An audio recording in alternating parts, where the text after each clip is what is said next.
Break के बाद आपका स्वागत है। बढ़ते हैं खबरों में आगे।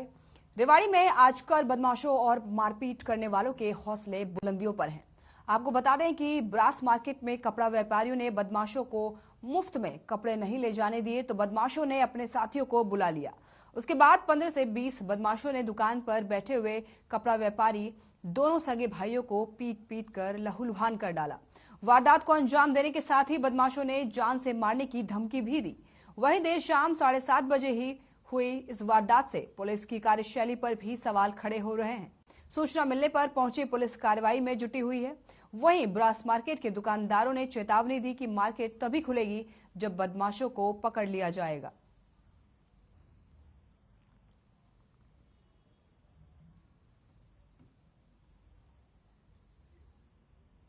पौने 8 बजे कल रात को 7:45 बजे जेबी कलेक्शन की दुकान खुली थी। तो वो 2 जने आए थे कोई कपड़े वगैरह खरीदने के लिए। उनकी किसी बात पे बहस वहस हुई है और फिर उन्होंने मार पिटाई करी और बंदे बुला लिए 4-5 जने। तो उनने मार पिटाई करी है। दोनों भाई थे, दोनों भाई घायल हैं। एक भाई तो अनफिट फॉर स्टेटमेंट दिया डॉक्टर ने, दूसरे भाई के बयान पे मुकदमा दर्ज कर दिया। उनके साथ मार पिटाई 10-12 बंदे आए और डंडों से मार पिटाई की है उनके नाम से। कुछ पैसे भी ले गए कैश और कपड़े उधार मांगे थे, जानते नहीं थे कौन ग्राहक कहाँ का है। उनको वो कपड़े दिए नहीं, उन्होंने कपड़े और बोला कपड़े भी दोगे पैसे भी दोगे, ये धमकी मारते हुए 2 बंदे दुकान से बाहर निकले और 8-10 बंदों को बुला के एक थार गाड़ी आई है जिसमें डंडे लेके और बच्चों को तोड़फोड़ मार सिर में, जिसमें सर में भी चोट आई है मेरे बच्चे को और मेरे लड़का एक छोटे वाले का हाथों में फ्रैक्चर है 4 जगहों से। ये वारदात रात को हुई है। प्रशासन को सूचना कर दी थी उसी टाइम। जो कार्रवाई प्रशासन जाने क्या कार्रवाई हो रही है। आई है 112 पे मैंने मैसेज किया तो अभी सूचना लेते ही आई है और पुलिस कह रही है और भाई उसका फुटेज ली जाए और ये कार्रवाई चालू है। कोई किसी से कोई दुश्मनी नहीं है, सबसे अच्छा प्रेम पूर्वक है। और न मैं जानता न मेरे बच्चे, एक लड़का उनका कोई सूर्यावास स्कूल में पढ़ता था, उस बच्चे को पहचानता है जिसका नाम गजेंद्र। खबर गुरुग्राम से है, जहां चिंटलेस पैराडोसी 109 सोसाइटी में ये जो हादसा हुआ था उसके बाद सभी अधिकारियों के ऊपर सरकार का दबाव इतना पड़ा कि रातों रात अधिकारी सोसाइटी वालों से मिलने और परिवारों को शिफ्टिंग में लगे हुए हैं। पर वहां रहने वाले परिवार डर के साये में बाहर बैठकर रात दिन काटते हैं, क्योंकि कहीं ये हादसा उनके साथ फिर से ना हो जाए। इसलिए सरकार और शासन प्रशासन से गुहार लगा रहे हैं कि बिल्डर को जल्दी से गिरफ्तार किया जाए और हमें यहां से शिफ्ट किया जाए जहां प्लेट सही हो और कोई खतरा ना हो, अच्छा मटेरियल लगा हो, ताकि ऐसे हादसे के बाद डर बना हुआ है। और रातों रात डीटीपी RS भाट उनसे मिलने और चिंटलेस के वर्करों और कर्मचारियों को फटकार लगाई है और वहीं आदेश दिया है कि जल्द से परिवारों को दूसरे टावर में शिफ्ट किया जाए। ऐसे है कि सबसे पहली रिक्वेस्ट रेजिडेंट्स की ये थी कि ये FIR दर्ज कराई जाए, जो कि एक FIR दर्ज कराई, उसके बाद सारे डायरेक्टर्स को इन्वॉल्व किया जाए। वो town and country planning department की तरफ से हमने लगभग 48 आवर्स में इन्वेस्टिगेशन करके डायरेक्टर्स के नाम और स्ट्रक्चर इंजीनियर्स और आर्किटेक्ट और कॉन्ट्रैक्टर के अगेंस्ट हमने नॉन अवेलेबल कुछ धाराएं जो है जैसे 120B 467 68 लगाई। फिर रेजिडेंट्स की ये भी रिक्वेस्ट थी कि जो धाराएं लगी हैं उसमें 304 पार्ट 2 लगनी चाहिए, क्योंकि उसमें ये है कि जी आपकी कोई इंटेंशन है कि जी अगर आप ऐसा सुपरविजन कर रहे हो कि जिसके कारण किसी की जान जा सकती है, ऐसी नॉन अवेलेबल धारा लगनी चाहिए। पुलिस के साथ भी डिस्कशन करके पुलिस ने उसकी इन्वेस्टिगेशन की और 304 2 पार्ट लग चुकी है, वो धारा भी लगा दी गई है पुलिस की तरफ से। तो वो रेजिडेंट्स की रिक्वेस्ट थी। दूसरा जो है हाई हेडक्वार्टर से भी ये डायरेक्शन थी कि इमीडिएटली 40 फैमिलीज जो हैं उनको रीसेटल किया जाए। आज 12 बज रहा है, ये आई थिंक 11:47 हो रहे हैं और भट्ट सर यहाँ पर हैं। ये शोज कि कितने सीरियसली ये ले रहे हैं इशू को, नहीं तो अभी तक हमने ऐसा अफसर नहीं देखा। सब बातें करके जा रहे थे और कोई भी एक्शन नहीं हो रहा था। लेकिन इतने टाइम तक जो इन्होंने आज सुबह दोपहर को वर्ड्स बोले, आज उनको वो पूरा देखने के लिए कि किया या नहीं किया, क्योंकि चिंतल जो ये मैनेजमेंट टीम है इतनी स्लो थी कि 4 दिन से हम वही काम एक्सपेक्ट कर रहे थे कि 2 दिन में कर देते। लेकिन आज जब रियली में भट्ट सर ने अपना कहते ना कि एक दूसरा रूप दिखाया, तब जाके ये लोग ऐसे सुधरे हैं कि आज 12 बजे तक हम सब लोगों को घर मिले।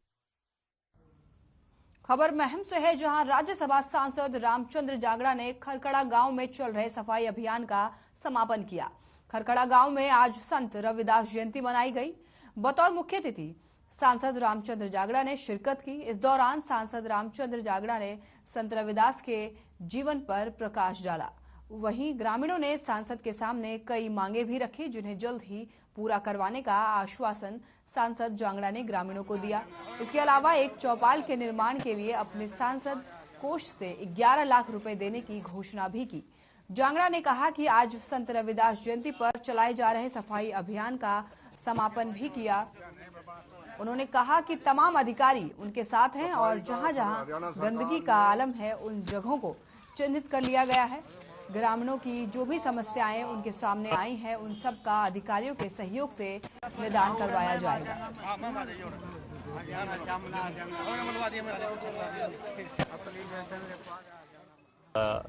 मनाया है, सारे पूरे प्रदेश में स्वच्छता अभियान चल रहा है, जिसका आज समापन है। ये 12 तारीख से चला था। तो आज गांव में मैं आया हूँ। मेरा ये पैतृक गांव है, मेरी जन्मभूमि है। तो हम इसमें जितने भी ऐसे पॉइंट्स हैं जहां गंदगी रहती है, जो सार्वजनिक पॉइंट हैं जहां पर लोगों का ज़्यादा आवागमन या बैठना रहता है, तो एसडीएम साहब, सारे अधिकारी, सीओ साहब हमारे साथ हैं, सीटीएम साहब साथ हैं। इन सब ने इनके पॉइंट्स को देख लिया है और अब हमने तो गांव के लोगों को यही आह्वान किया है कि भाई स्वच्छता को अपना स्वभाव बनाएं। जब तक अपना स्वभाव नहीं बनेगा तब तक सरकार के दम पर अकेले ये काम हो नहीं सकता है। तो कुछ गांव वाले सहयोग करेंगे, कुछ सरकार कर ही रही है। तो कोशिश ये है कि हमारे आसपास का हमारा अपना वातावरण साफ रहे। तो प्रधानमंत्री नरेंद्र मोदी की सहारनपुर में हुए रैली में हरियाणा से उत्तर प्रदेश 300 प्राइवेट बसें भेजी गई थी और अब 300 प्राइवेट बसों के खर्च देने से इनकार किया जा रहा है। वहीं प्राइवेट बस एसोसिएशन के पदाधिकारियों का कहना है कि 30 लाख रुपए तेल और टोल का खर्च आया। इसके अलावा 15 लाख से ज्यादा दिहाड़ी और अन्य खर्च भी आया। वहीं प्राइवेट बस ऑपरेटर का कहना है कि 10 फरवरी को उत्तर प्रदेश के सहारनपुर में प्रधानमंत्री की रैली थी, जिसके लिए हरियाणा से दबाव बनाकर भेजी गई थी और अब बीजेपी के नेताओं ने पैसे देने से इनकार कर दिया है और कोई भी अधिकारी इस पे बोलने को तैयार नहीं है।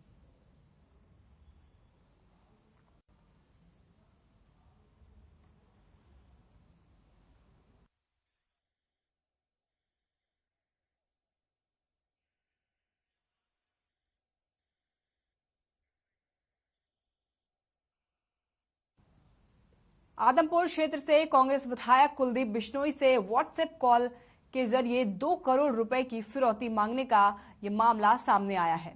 विधायक की मीडिया टीम का कहना है कि पुलिस से इस बारे में शिकायत की गई है। शिकायत में विधायक कुलदीप बिश्नोई ने कहा है कि उनका घर आदमपुर मंडी में है। आज वो नई दिल्ली में थे कि सुबह उनके व्हाट्सएप नंबर पर विदेश के मोबाइल से कॉल आया।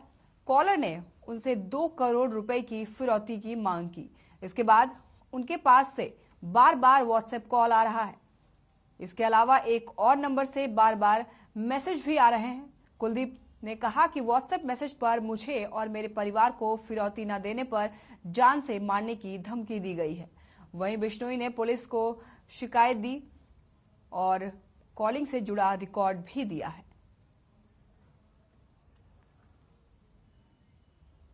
चलिए, फिलहाल के लिए बुलेटिन में बस इतना ही। देखते रहिए हर खबर। नमस्कार।